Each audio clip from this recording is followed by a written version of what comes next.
What's up, everyone? Welcome back to another Eternal Journey video. Today we're going to be doing a beginner's guide to Forge in Eternal. That's right, so Forge is one of the ways you can dabble into limited, except it is versus the AI. I will go ahead and say this, that Forge is profitable as you are climbing up the ranks: bronze, silver, gold, diamond, and masters. Now, once you get to masters, you are always going to have a negative return on investment, even if you do clear the Forge. So just something to think about, but it is a good way to dabble into limited within a safer environment and also start to build your collection. So to do this, let's dive right into it. It is versus the AI, so we go to solo play, and then here we go, Forge. So Forge will cost you either 250 gems or 2,500 gold.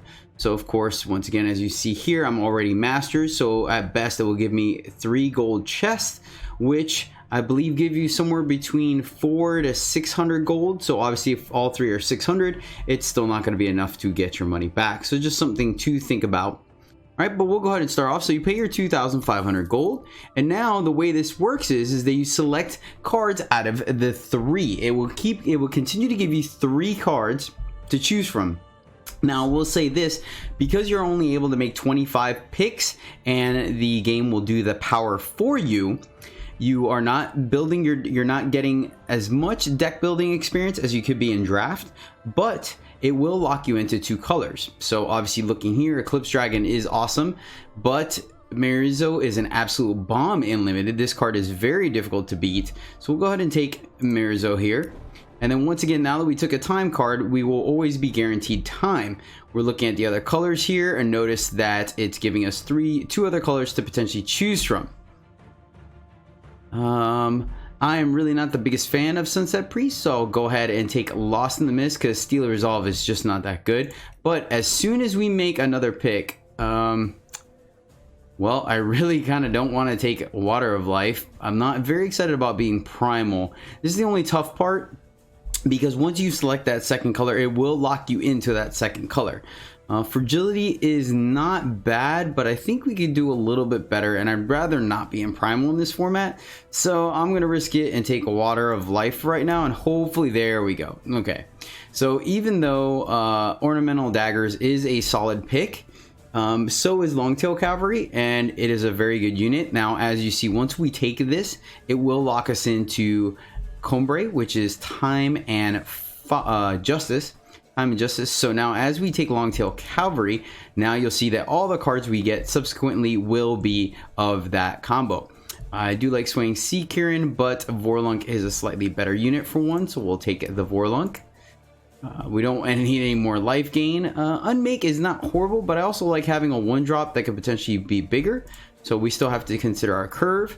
Ooh, Grodov's Favor is absolutely amazing. We already have a Lost in the Mist. I don't want more of those. And then, of course, Journey Guide is pretty meh. We will take Grodov's Favored. Inflict Conscience, Strength of Many are both very solid cards. And I think I'd rather have Strength of Many, it being a little more proactive than Inflict Conscience. It's good on attack and defense. Harmless Question, not really a card we're excited about. Hexcaster, we're not really the curse deck, so we'll just go a little expensive and take Valkyrie Accuser. We do have an extremely high top end, so that is something to consider. Sadly, we are going to pick another top end card, and I think that's probably the last of the top, because 4/3 Elder is an absolute bomb in limited. A 4/6 Flyer is very difficult to deal with, and then the fact that it has endurance means it also blocks very well. So we are going to take that even over Axe Sharpener, it being a premium 2-drop. Now we are going to start considering filling off the bottom part of our curve here, and I will take a Rent Seeker just because I want to make sure we hit our units. Another 4-drop is not absolutely horrible. I'm not very excited about the little Watchwing. Paying 3 for a 1/1, even though it has flying, is not very exciting. So we'll take Rent Seeker here. Very good pickup for us in Kodosh Evangel. 2/2 for 2, that also helps later in the game with weapons with a little bit of lifesteal and gives us some influence is good. We'll pick that up. And I like Amber Acolyte here over Bold Adventure. They're somewhat comparable, but the fact that this will help us hit our power to help hit all the strong top end that we have, I like that. So we will take Acolyte here. Recruiter's good. Awakening Age is not exciting because it's random. So I think we'll just take another 2-drop here. It having flying means it will be able to block some things. neither here. We'll take Tower Top Patrol. Carries weapons well. It's a great blocker. We'll take Intrepid Longhorn, that being just a little bit better. Even though Omnivorous Vorlunk is a removal, this card is just ramp, so I think it's good. It also is a 2-drop, so we'll go ahead and take that. We will slam another Grodov's Favor to make sure we don't lose the units in the air. And here we have a Recruit and we have an Ooze. I think the fact that Ooze can potentially give us 2 bodies for the price of 1, I think is quite strong. So I'll take that slightly over Kasol Recruit, even though I really like a 3/3, and obviously the fact that it has Pledge is very nice. But 2 units over 1 is great. Stormkeeper's Helm is strong. Don't hate that, but Grodov's Favor. See Grodov's Favor, take Grodov's Favor. Bright Mace Paladin, there we go. There's a 3/3 for 3, filling out our curve. And we don't need another Vine Petal. Synchronized Strike, I guess, is probably what we'll take, so we have some interaction. I'm not the biggest fan of Chant to Grodov. I feel like it just doesn't do enough, so we'll take Synchronized Strike. Let's see, we have 1, 2, 3, 4 2-drops, and then 1, 2, 3 3-drops. Think that is serviceable. Let's go ahead and take the Recruit. Ooh, Sword, Sentry, or Axe Sharpener. We really only have, what, 1 weapon we're looking at putting at our units. And we already have big enough units where I think Sword is just kind of... We're at 18 units, though. We're already a little high.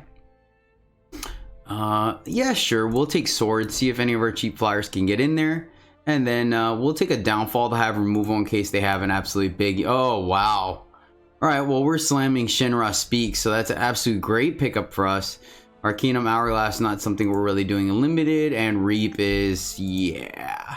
So overall, this is a pretty nice deck. The fact that if our opponent starts to overwhelm us, then we have the option of holding off Shinra Speaks, wiping the board, and then our top end just clearing the way. We are very top heavy, very top heavy. I'm not super excited about that.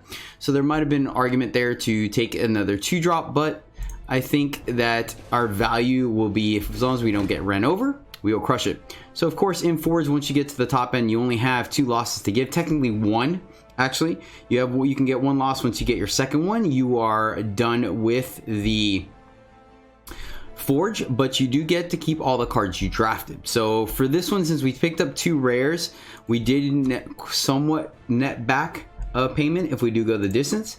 But we'll play our first game and we'll talk you through it. So that is the basics of Forge. Here, this is great. We actually have 3 power thanks to the Pledge. And once again, because our deck is so power hungry, I will go ahead and pledge this. We'll keep this. Still be able to drop the Lookout on 2. I think our deck is very defensive.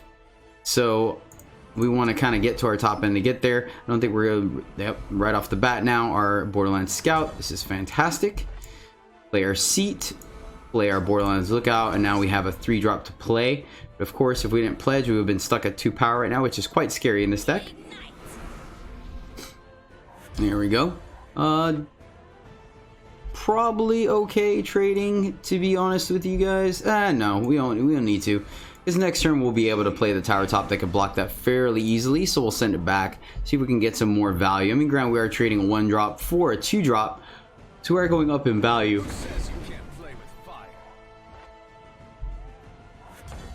Grodov's Favorite here. We'll go ahead and play our 4 and send it back. There might be a world where I attack here and use the Draw Strength. Okay, so we're on the excellent. So we'll wait. Probably a good chance we just double block should they attack. Ooh, it's a little painful. Okay, I think we're still okay here, to be honest with you. Computer is deciding to be very defensive, and we're alright with that. Let's go ahead and twist and play power. We could attack. The other thing to consider about Forge is that you are playing against the AI, so it's not the smartest thing. There are certain ways you can manipulate it. Hopefully we can get power here, be able to silence their flyer.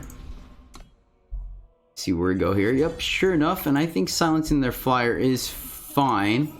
And then we'll start getting in for just 1 for right now to get in some damage.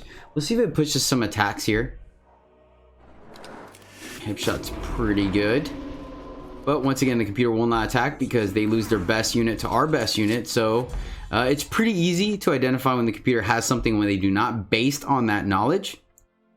To be completely honest with you guys, when the computer attacks and you clearly have an easy block like this, you know they have something. So let's see, if we attack, we can potentially give our guy +4. So 1 2 3 4 5 6 7. Sure, I think it's safe to do this. We'll go ahead. Yep, computer doing the exact block that they can. I think this is fine. There we go. I think that works out well for us. So now we're a little more inclined to be able to attack next turn. See, we could potentially bounce that, but that seems kind of mediocre. If we attack here, they have to lose 3 guys to do it. I think that's actually safe here. We could also attack. Let's see. If we attack here, they just double block. That seems kind of medium. So let's go here. Get some more things off the board. Yep, there's the triple block that we expected. So we will kill here and here. That I misplayed. I misplayed. We wanted to kill 2 things. Silly me. It's alright. Let's go ahead and silence here. And the next turn, let's see, this will have to be a block with everything. I bear a message. Could block here, and then they have, yeah, I kind of like that. Keep being aggressive with our plays. Attack like this. Let's see what the computer does. They're gonna chump block, chump block. Yep. I think we're in very good position here now. Computer just didn't have enough aggression coming out the gate, so we're gonna be able to push. They're gonna need like something very big here to get there.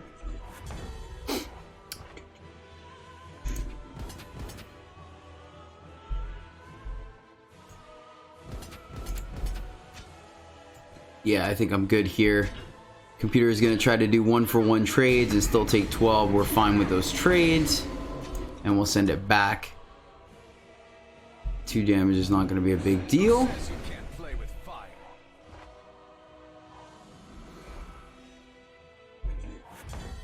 Let's go ahead and A space, and this should be game right here. All right, sweet guys. Well, that is going to do it for Forge. Of course, once again, you go ahead and play all your games till you have a win or till you get your second loss or win all 7 rounds. If you are not masters, you will get a bonus reward chest, so 2 regular chests, I believe 2 gold chests, and then the upgrade chest, which will warrant you more return on your investment than just standard 3 chests. That's what makes Forge profitable. Then of course, you can do, you're more welcome to do this again and continue to build your collection. But that's gonna do it for me. If you guys liked this video and got something out of it, by all means hit that subscribe button, hit that like button. It goes a long way. Let me know in the comments below if this did help you or not, and I'll do some more tutorials like this. But thank you guys so much for tuning in. Once again, you can catch me streaming live every Sunday, Monday, Tuesday at twitch.tv/Jedi_EJ. And until next time, as always, happy gaming.